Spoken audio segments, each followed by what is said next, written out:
Hello ಸ್ನೇಹಿತರೆ, ನಮಸ್ಕಾರ. ನಿಮ್ಮೆಲ್ಲರಿಗೂ ಮತ್ತೊಮ್ಮೆ ನಮ್ಮ TV5 ಕನ್ನಡ ನ್ಯೂಸ್ಗೆ ಸ್ವಾಗತ.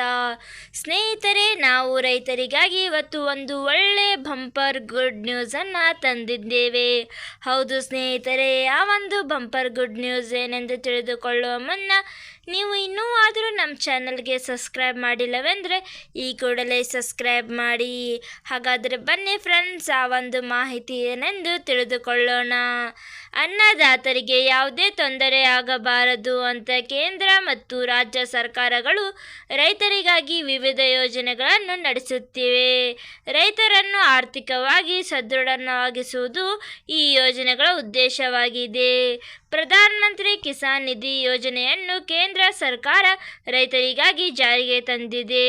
ಅದೇ ರೀತಿ ಕೃಷಿ ಆಶೀರ್ವಾದ ಯೋಜನೆಯು ಜಾರ್ಖಂಡ್ ಸರ್ಕಾರವು ನಡೆಸುತ್ತಿರುವ ಯೋಜನೆಯಾಗಿದ್ದು, ಈ ಯೋಜನೆಯ ಮೂಲಕ 5 ಎಕರೆ ಅಥವಾ ಅದಕ್ಕಿಂತ ಕಡಿಮೆ ಕೃಷಿ ಭೂಮಿ ಹೊಂದಿರುವ ರೈತರಿಗೆ ಪ್ರತಿ ಎಕರೆಗೆ 5,000 ರೂಪಾಯಿಗಳ ಆರ್ಥಿಕವಾಗಿ ನೆರವನ್ನು ಒದಗಿಸಲಾಗುತ್ತದೆ. ಖಾರಿಫ್ ಹಂಗಾಮಿನ ಕೃಷಿಗೆ ಮೊದಲು ಈ ಹಣವನ್ನು ರೈತರ ಖಾತೆಗೆ ವರ್ಗಾವಣೆ ಮಾಡಲಾಗುತ್ತದೆ. ಕೃಷಿ ಆಶೀರ್ವಾದ ಯೋಜನೆಯಡಿ 5 ಎಕರೆ ಜಮೀನು ಹೊಂದಿರುವ ರೈತರು ಗರಿಷ್ಠ 25,000 ರೂಪಾಯಿ ಪಡೆಯಬಹುದು. ರಾಜ್ಯದಲ್ಲಿ PM ಕಿಸಾನ್ ನಿಧಿಯ ಲಾಭ ಪಡೆಯಲು ರೈತರಿಗೆ ಕನಿಷ್ಠ 11,000 ರೂಪಾಯಿ ಮತ್ತು ಗರಿಷ್ಠ 31,000 ರೂಪಾಯಿ ಲಭ್ಯವಾಗುತ್ತದೆ. ಈ ಯೋಜನೆಗೆ ಸಂಬಂಧಿಸಿದ ಕೆಲ ಷರತ್ತುಗಳಿದ್ದು, ಸಣ್ಣ ಮತ್ತು ಅತಿ ಸಣ್ಣ ರೈತರು ಮಾತ್ರ ಕೃಷಿ ಆಶೀರ್ವಾದ ಯೋಜನೆಯ ಲಾಭ ಪಡೆಯಲು ಅರ್ಜಿ ಸಲ್ಲಿಸಬಹುದಾಗಿದೆ.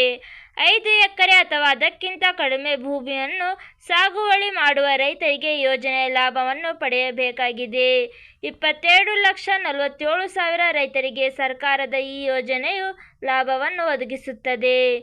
ಈ ಯೋಜನೆಗೆ ಅರ್ಹರಾದ ರೈತರು ಹಂಗಾಮಿನ ಕಟಾವಿಗೆ ಮೊದಲನೇ ಸರ್ಕಾರದಿಂದ 5,000 ರೂಪಾಯಿ ಪಡೆಯಬಹುದಾಗಿದ್ದು, PM ಕಿಸಾನ್ ಅಡಿಯಲ್ಲಿ ಈಗಾಗಲೇ ವಾರ್ಷಿಕ 6,000 ರೂಪಾಯಿಗಳ ಅನುಕೂಲವನ್ನು ಪಡೆಯುತ್ತಿದ್ದಾರೆ. ಈ ಮೂಲಕ ವರ್ಷದಲ್ಲಿ ಒಟ್ಟು 11,000 ರೂಪಾಯಿ ಪಡೆಯುವಂತಾಗಿದೆ. ಅದರಂತೆ ರಾಜ್ಯ ಸರ್ಕಾರದಿಂದ 5 ಎಕರೆ ಕೃಷಿ ಭೂಮಿ ಹೊಂದಿರುವ ರೈತರಿಗೆ ಖಾತೆಗೆ 25,000 ರೂಪಾಯಿ ಲಭ್ಯವಾದರೆ ಕೇಂದ್ರ ಸರ್ಕಾರದಿಂದ 6,000 ದೊರೆಯುತ್ತದೆ. ಹೀಗೆ ಒಟ್ಟು 31,000 ರೈತರ ಕೈಗೆ ಸಿಗಲಿದೆ. ಇವತ್ತಿಗೆ ಇಷ್ಟೇ ಸ್ನೇಹಿತರೆ. ಈ ಒಂದು ವಿಡಿಯೋ ಇಷ್ಟವಾದಲ್ಲಿ ಲೈಕ್ ಮಾಡಿ ಹಾಗೂ ನಮ್ಮ ಒಂದು ಚಾನಲನ್ನು ಸಬ್ಸ್ಕ್ರೈಬ್ ಮಾಡುವುದನ್ನು ಮರೆಯಬೇಡಿ. ಹಾಗೂ ಈ ಒಂದು ವಿಡಿಯೋವನ್ನು ನಿಮ್ಮ ಎಲ್ಲ ರೈತ ಬಾಂಧವರೊಡನೆ ಶೇರ್ ಮಾಡುವುದನ್ನು ಮರೆಯಬೇಡಿ. ಹಾಗೂ ನಿಮ್ಮದು 5 ಎಕರೆಗಿಂತ ಕಡಿಮೆ ಇದ್ದರೆ ಈ ಒಂದು ಅರ್ಜಿಯನ್ನು ಸಲ್ಲಿಸಿ. ಇವತ್ತಿಗೆ ಇಷ್ಟೇ ಸ್ನೇಹಿತರೆ. ಮುಂದಿನ ಒಂದು ವಿಡಿಯೋದಲ್ಲಿ ಸಿಗೋಣ. ಅಲ್ಲಿ ತನಕ ಬಾಯ್.